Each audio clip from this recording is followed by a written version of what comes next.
Assalamualaikum Besem Hamasyah. Assalamualaikum warahmatullahi wabarakatuh. Om Swastiastu, Namo Buddhaya, salam kebajikan Rahayu.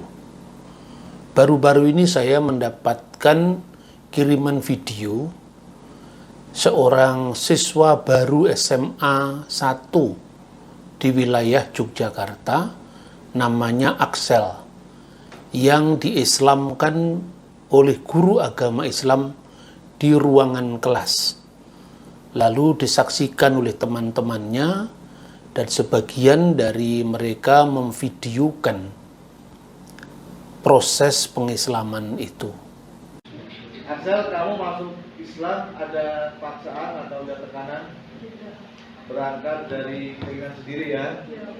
Tidak dipaksa oleh saya, tidak dipaksa oleh guru agamanya, tidak dipaksa oleh teman-temannya, murni karena memang ingin masuk Islam.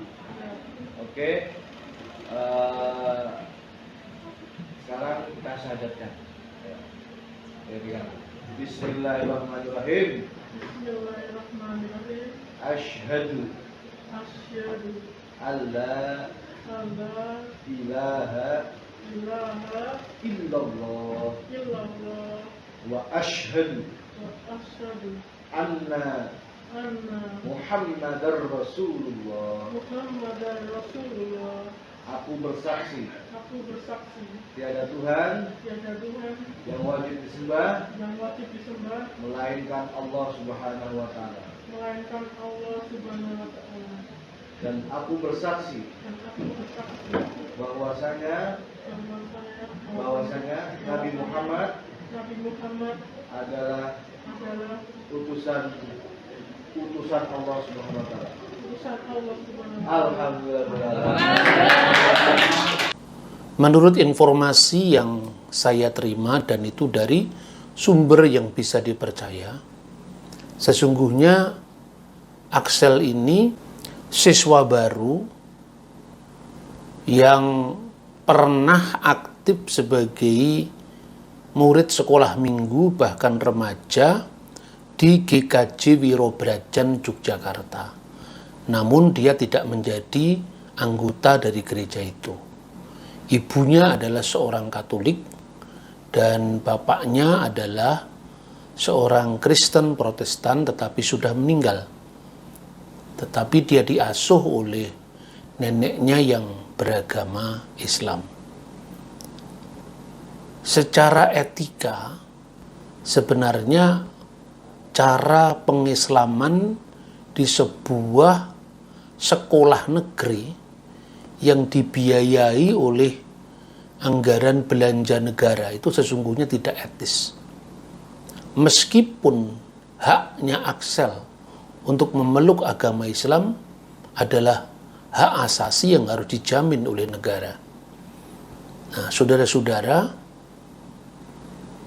maraknya kasus-kasus semacam ini tentu akan semakin membuat rumit dan carut-marut kehidupan antar agama di negara ini, secara khusus ketika kita memperbincangkan hubungan antara agama dan negara.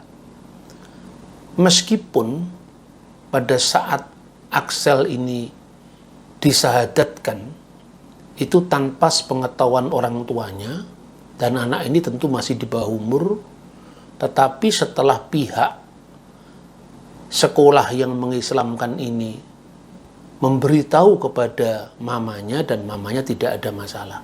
Dan tentu itu tidak perlu dipermasalahkan dari sudut pandang kebebasan beragama.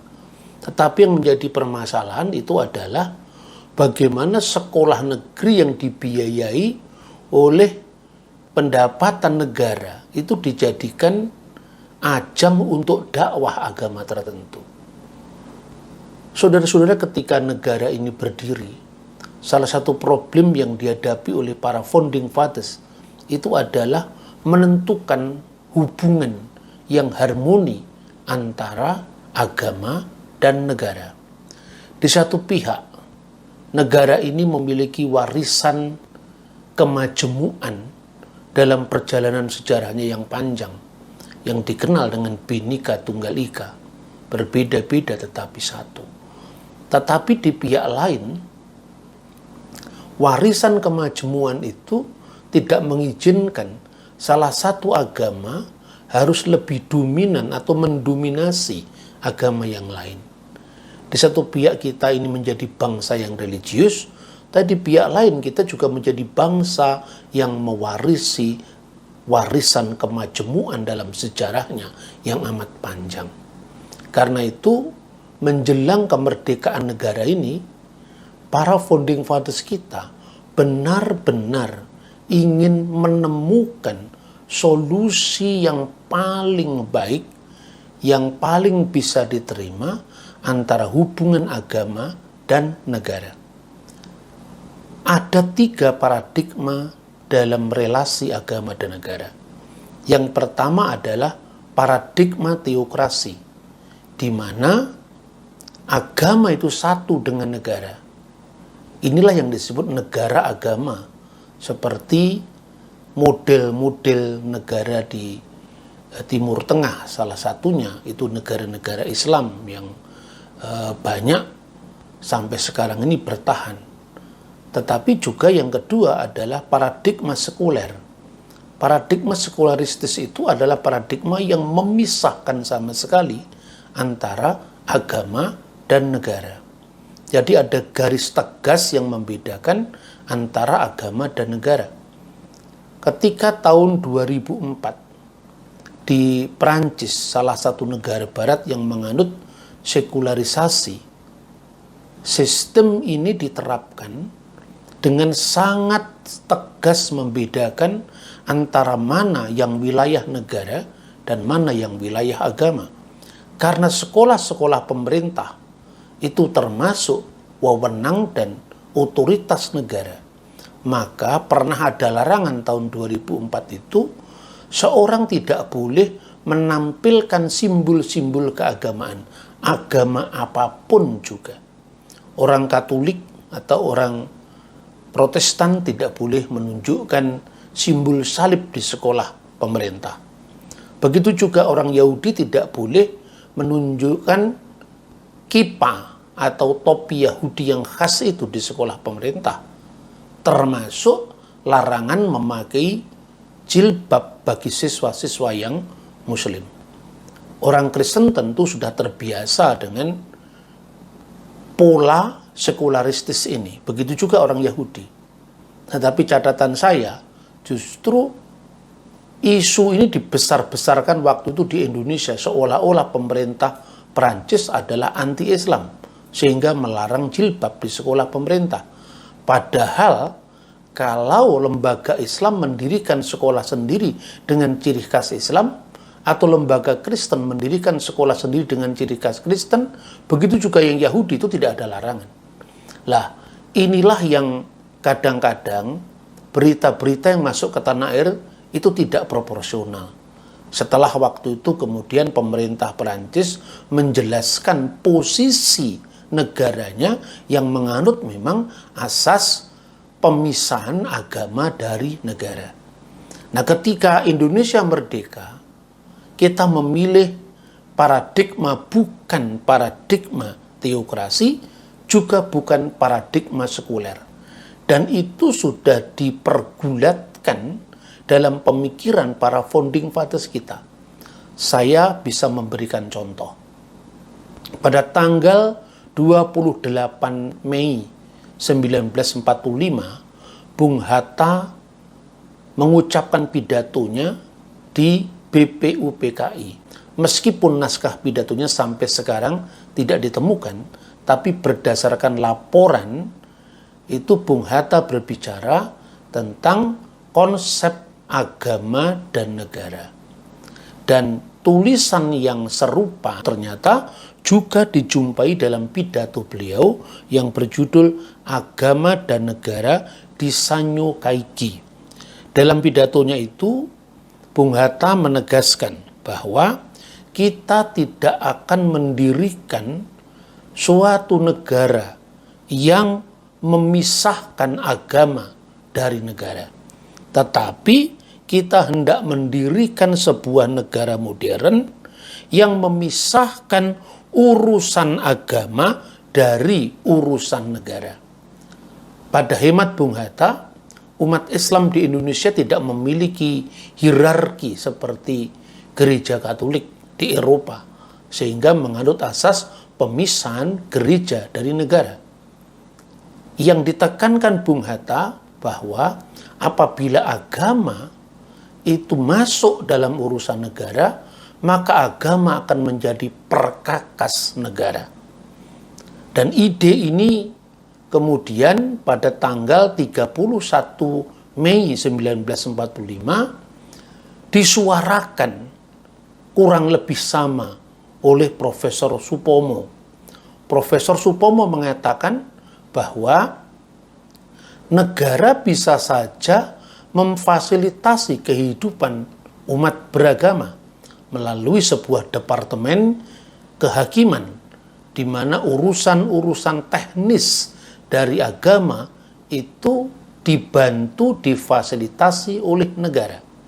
Nah, konsep inilah yang akhirnya melahirkan Departemen Agama di kemudian hari, di mana Departemen Agama adalah departemen untuk mengurusi semua agama, agama apapun yang dianut di Indonesia.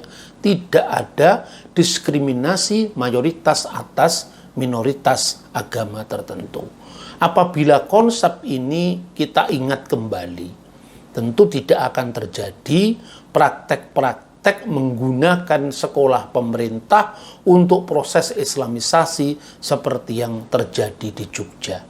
Dan saya juga banyak mendengar kasus-kasus lain di tanah air termasuk pemaksaan jilbab. Hal-hal seperti ini tentu tidak mengenakkan apabila kita lihat dalam konteks berbangsa dan bernegara.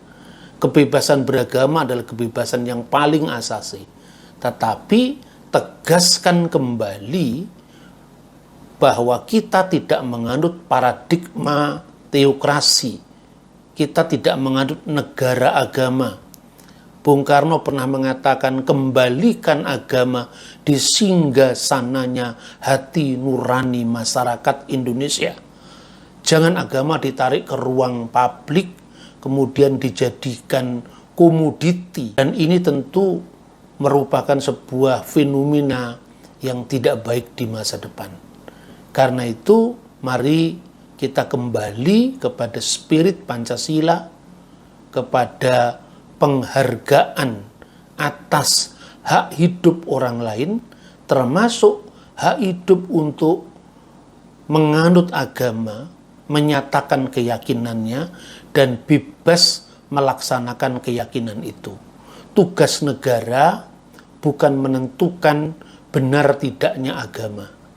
Tugas negara adalah memfasilitasi, memberikan ruang seluas-luasnya atas nama hak-hak asasi manusia yang dijamin keberadaannya di negara hukum. Apalagi kita memiliki Pancasila dan roman muka kita Bhinneka Tunggal Ika. Kiranya kejadian-kejadian semacam ini tidak terulang lagi di masa depan. Dan silahkan Anda bayangkan, seandainya kasus seperti ini terjadi pada orang Muslim yang dilakukan oleh orang Hindu atau yang dilakukan oleh orang Kristen, tentu beritanya akan seheboh kasus larangan jilbab di Perancis. Padahal yang dilarang bukan hanya jilbab, salib pun dilarang, kippah Yahudi pun dilarang, karena ada batas yang sangat tegas dalam paradigma sekularisasi. Kita tidak memilih sekularisme seperti yang dikatakan Bung Hatta, tetapi kita juga tidak sekalipun mengizinkan bahwa ruang-ruang kelas sekolah negeri akan menjadi tempat islamisasi siswa yang beragama non-Islam. Kiranya Tuhan menjauhkan bangsa ini dari mental fanatik, mental sektarian yang bisa merusak masa depan negara ini dan toleransi beragama. Tuhan memberkati kita. Shalom, Assalamualaikum warahmatullahi wabarakatuh. Om Swastiastu, Namo Buddhaya, Salam Kebajikan, Rahayu.